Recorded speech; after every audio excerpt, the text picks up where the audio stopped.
we'll do roll call, and of course, Tony, Yes. Chris, Yeah. Attorney Mike, Mary, Tom, and Mike, Elena, and Jeff, okay?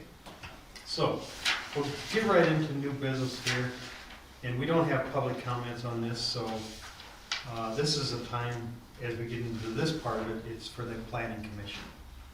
So please leave it at that unless, somebody from the board here has, or the commission has a particular question, okay? We are kind of limited because we have another meeting in a half an hour. So this is the discussion to talk again about the Jennifer Zarner's application for Apple photography. I'm not going to read the whole thing. I think everybody knows where we're at. So I will turn it over to the commission or the board. I think you have more information in front of you. You've had a little time to think about this. But Mike, do you have any comments you'd like to make on this? We're really busy, so it wasn't, not until yesterday I could really have a chance to look at this and think about it. And I'll take a step or two backwards here. What our role is, as we see it, we are not the attorney for the Plan Commission. We're not the attorney for the board. We're not the attorney for Jeff as the chairperson of both the board and the Plan Commission. We are the attorneys for the village. So what we do comes from the perspective of the village's residents and the taxpayers of your community. So if your instruction of the commission was, or the board was to do something we thought was wrong and would harm the village residents, we won't do it. That's just what we see to be our role in representing the village. So we don't come at it giving any significant deference to people that are involved when the people are asking for something that has to be measured against the constraints of the law or a contract. So in this situation, the issue arose in the context of a contract. The development agreement is a contract between the village and particular people, whoever they might be. In this situation, it's the Lake Park condominium. So that's where we come from. So I think that what we put together attempts to look at this thing logically. And again, maybe to some extent, unfortunately, as it might affect individuals. It's a question of what does the law say, what does the contract say? And that's what we've laid out here. And we don't believe, contract interpretation principles are really, there's 3 steps in contract interpretation principles. So if you're sitting before a judge someday and you're trying to interpret a contract, the judge will say there's 3 steps. And the first one is, can I look at this contract as a judge, and do I need people to tell me what they intended to do? That's the first thing. Is the contract within its 4 corners and reasonably interpreted with one interpretation? As you know from my analysis, the answer is yes. I don't think that the service organizations are intended to be included within the terms small business, trade, and contractor's office shop. I just don't think it fits. The second step in contract interpretation is to then, if you can't determine that the document has but one meaning, one reasonable meaning, then you go to what the intent of the parties was. And there again, I was involved in this thing from the start. And I don't think it was intended that there would be customers coming to a business location in this development. And on top of that, there's not a lot of parking there. And that's consistent with the intention that I thought the parties had, and certainly the village had, when this all started, that the trades would be people who come in who need a shop to keep stuff and equipment, etc., and who might have an office, but then who would depart to go do their trade and contractor business, and not to have people coming to them. So it's not to be cruel or mean to anybody, but it's just to do what's the right thing based on the law and principles of contract interpretation. So that's where we come from. And I did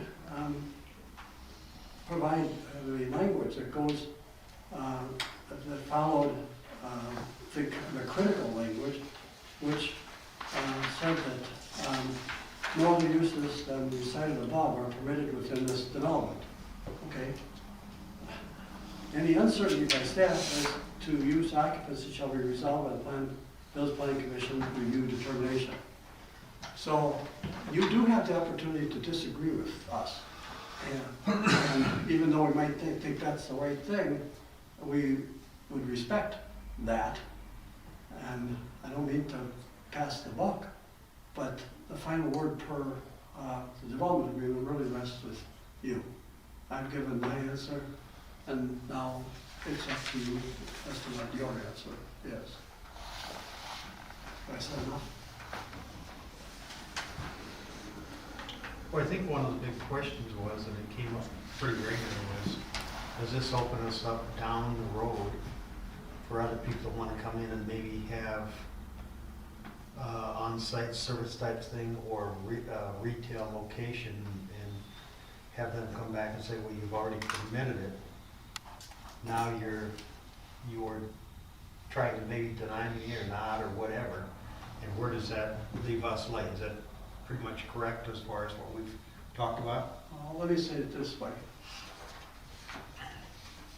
If you allow this use, a service use, and interpret this language in the development agreement to allow that, how can you later say, no, other ones can't do it? Is it one with 2 cars or one with 22 cars? When do you say, no, you can't anymore? No, I mean, well, you'd be sued for it if you did, but logically and fairly and honestly, why would you change your interpretation from whatever conclusion you reach here? It's a good question. Well, that's a good answer. Yeah, it's very good. Any thoughts for you commissioners that you'd like to express at all?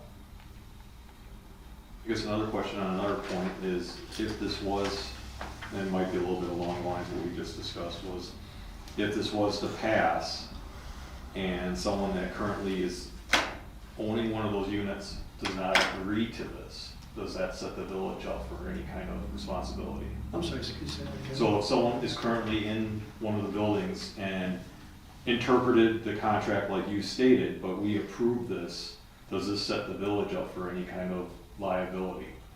If they were to come after the village and say, hey, I bought it because it was supposed to be a man cave, it was supposed to be not open to the public, now you guys opened it up to the public, that's not the purpose of me buying this. So they're upset. Haven't thought about that. No, I think it does. I mean, I just think, the principles of law tend to be logical. And if someone bought relying on the nature of that development as they understood, and now the village, with their sole authority really to enforce the contract, changes the meaning of something, yes, there's a potential claim. I don't know if anybody would want to spend the money to push it, but that's theoretically, yes. You guys have really good questions there. It's important though that you ask them. There's questions I one is think not it asked. goes back to what we all discussed last time, it was precedent. It's not so much this instance, it's what comes potentially after that.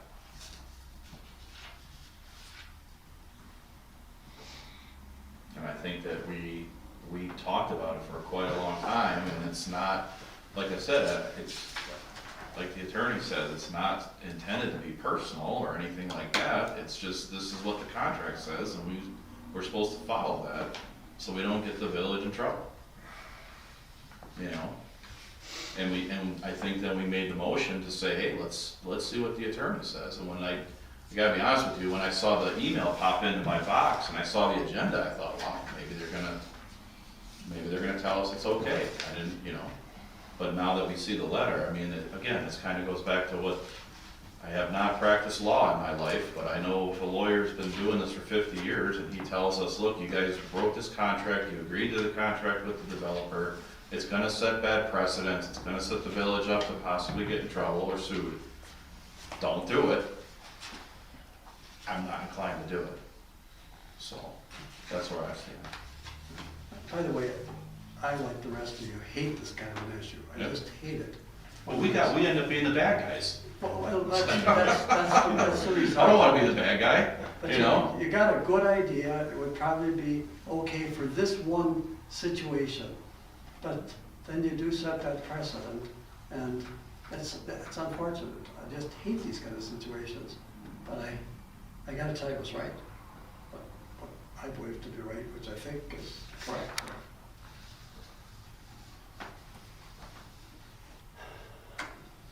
You know, Tom had a good point too, and that was with the village of Waukesha, or the city of Waukesha, whatever it was, about their sign that says What's in the county boardroom? county boardroom about Says, your decision, Nick. your decisions will last much longer than your term in office. You have to think about that. So, So I think when we were discussing all this before, I was really on board with allowing this, but after looking at different alternatives that could happen down the road, I'm with you. I don't want to put the village in a situation that could cause issues. This was built with that type of indication. It was approved by you guys, I wasn't here at that time, and you know, that's what it was there for, and that's what it probably should stay with. But that's up to the majority of this commission, so do you have any other comments, or would somebody like to make a motion, or do you need any more discussion? Feel free.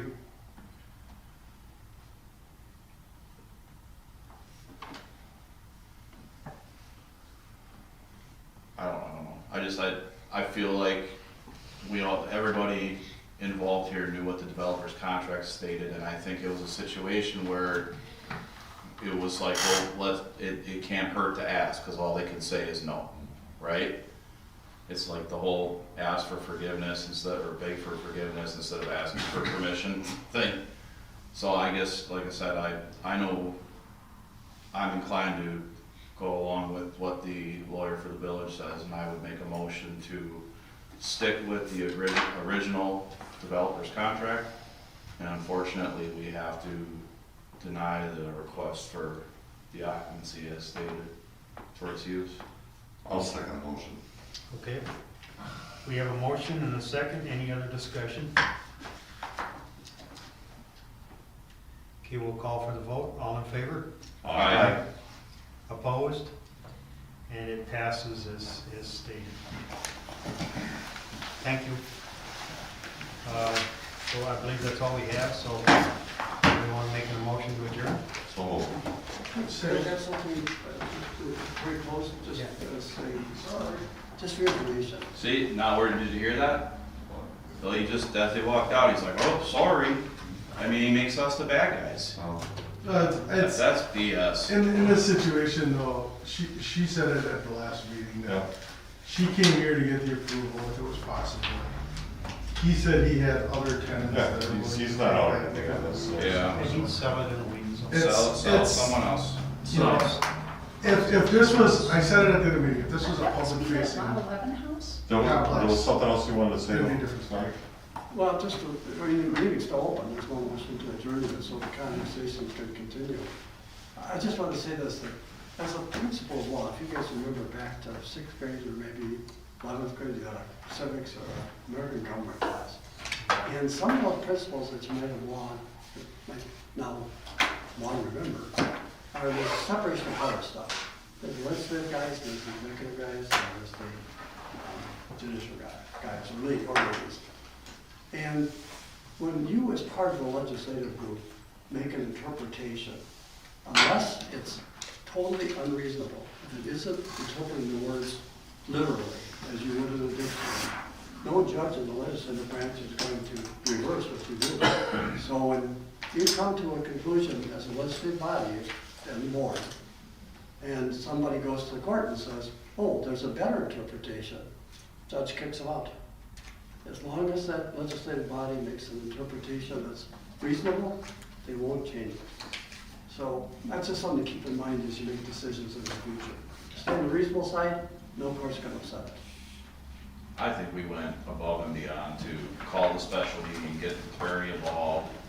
You had short notice on this, I think we had good decision. Going forward, if it comes up again, we've already. We've already, it's already been settled now, so yeah, if anyone Someone else else comes in comes, and says, I'd yeah. like to do this and bring it to public, and we know, we decided to deny it before, we'll deny it again, we'll do it.